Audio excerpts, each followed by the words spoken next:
TGBN TV, Trinity Gospel Broadcasting Network. Al ek gesê is van die Here, ek wil hartlik uitnooi.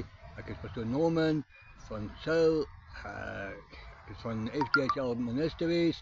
Ek wil uitnooi, my program se naam is Passie om verlore siele in te bring. Ek wil hartlik uitnooi mense. Daar's soveel verlorenes daar buitekant wat stikkend is. Ek in my hart is vir hulle en my hart is om hulle in te bring. En dit is vir almal eintlik. Soms daar is tye wat ons tog maar voel, ons voel moedeloos en ons voel verwerpe. En ja, my tye is Sondag 15:30, Dinsdag 8:30 en Donderdag 21:30. Kom luister en kom hoor die waarheid uit die woord. Die woord maak vry, die waarheid maak vry. Kom luister en kom geniet dit saam met ons. Ek nooi julle hartlik uit.